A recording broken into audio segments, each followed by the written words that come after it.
wendy.com.do.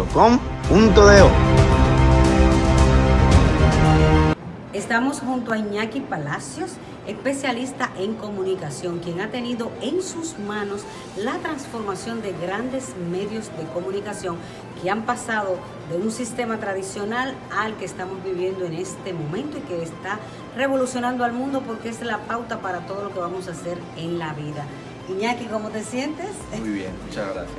Cuéntanos un poco de esa actividad tan importante que haces y que tanto efecto hacen los periodistas y los medios. Yo me paso la vida aprendiendo en los medios. Yo creo que desde hace muchos años, yo he trabajado con muchos medios, he trabajado como consultor después de mi carrera, de terminar mi carrera, en la que empecé a trabajar en el periódico de Cataluña, después empecé a trabajar en la consultoría de Cases de Sociedades en Barcelona.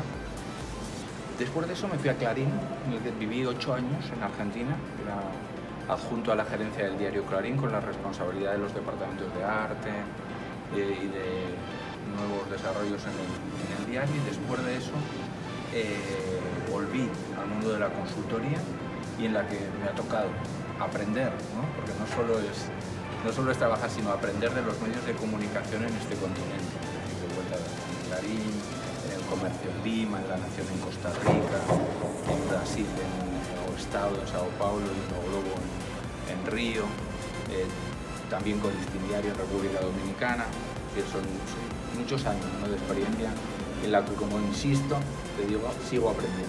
¿Y has visto mucha diferencia entre uno y otro? O sea, la zona, por ejemplo, Europa, Estados Unidos, Sí. Inglaterra y los países latinos. ¿Hay mucha diferencia Sí. en comunicar o la forma de dar información? Básicamente, es decir, la estructura de la información es la misma y la noticia es la noticia, ¿no? El tema es el país, la idiosincrasia del país, culturalmente, es decir, y la educación, cómo recibe, qué nivel de educación, qué nivel de consumo informativo tiene ese país, hacia dónde tiende ese consumo informativo, si es un país, por ejemplo, como los países del norte de Europa, los países de Escandinavia, en el que la suscripción a medios de comunicación ha sido algo básico, te puedo decir que viene en el ADN de las familias, en el que yo me sorprendí en un tema de Suecia o Dinamarca, en el que en una misma familia había 2 suscriptores de un mismo medio. Es decir, cada país, es decir, depende del desarrollo del país y depende del nivel cultural, tiene una manera u otra de acercarse, ¿no?, o de acercar la información al usuario, al consumidor, ¿no?, al lector. ¿Cuál dirías tú que es la clave del cambio? O sea, ¿qué elementos tiene, aunque sean diferentes países, diferentes cabezas, formas de pensar? ¿Qué es lo constante en cualquier lado que tú estés para dar el paso?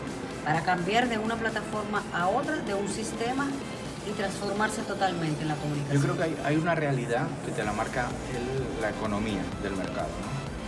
La caída de la publicidad en los medios hace que cada vez más las redacciones sean más pequeñas, ¿no?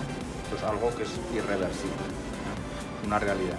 Es decir, necesitas que esa redacción sea una redacción que sea capaz de responder a las necesidades informativas del usuario, que sea capaz de responder 24/7. Tú tienes que pensar que en el futuro, en el cambio de los medios, en esta transformación de lo analógico hacia lo digital, el 24/7 es muy importante porque es un cambio de patrón de conducta. Es decir, tenemos un horario muy importante por la mañana que antes no existía, porque antes el diario se construía en base al cierre de la noticia, que era tarde en la noche, y todo se enfocaba hasta ese cierre, que era tarde en la noche. Y durante el día lo único que hacías es alimentar o mejorar o cambiar, si bien por un tema coyuntural, la información hasta ese cierre de la noche. Pero no tenías una necesidad de cubrir informativamente la mañana, o cubrir informativamente la madrugada, o cubrir informativamente. Esto cambió. Entonces necesitas tener responsables con capacidad que te cubran un espectro mucho mayor de horario. Esto complica las cosas.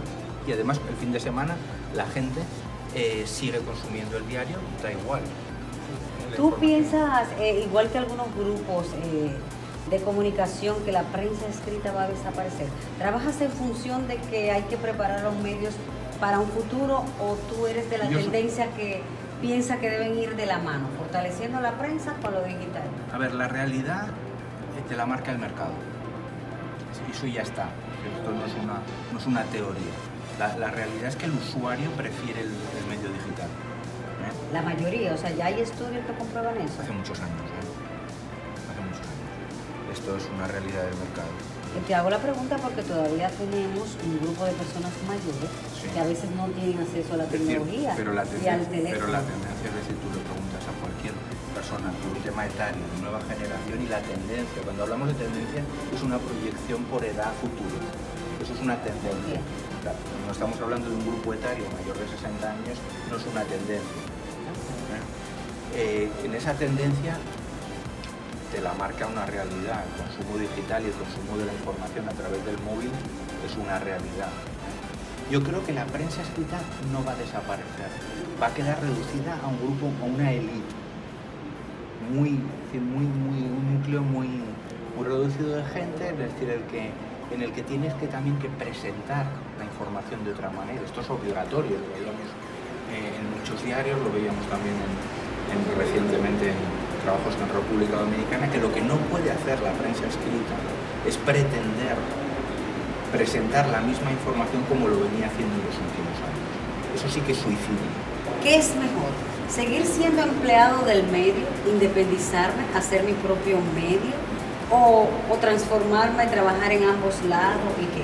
A ver, yo las experiencias de hacer mi propio medio en la mayoría nunca han sido exitosas. Podemos mirar datos estadísticos de si no tienes además, para ser independiente necesitas dinero. Y para tener capacidad de generar valor agregado necesitas dinero.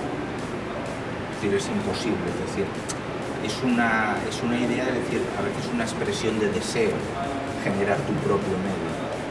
Pero es una expresión de deseo de corto plazo. Muy de corto plazo.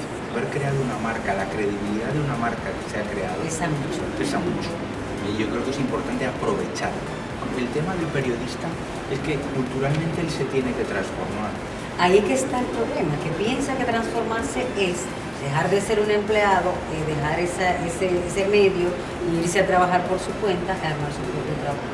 ¿Cómo es que realmente debe estar la transformación del periodista? Pero la transformación del periodista, es decir, pero eso es una decisión, una transformación. Dejar el medio y irse a otro medio es más una decisión que toma el periodista de dejar de trabajar para donde venía trabajando. Pero yo te estoy hablando de la transformación cultural del periodista en cualquier medio. Donde quiera que esté. Donde quiera que esté. Es decir, es un tema que tiene que tener, uno, la conciencia del dato.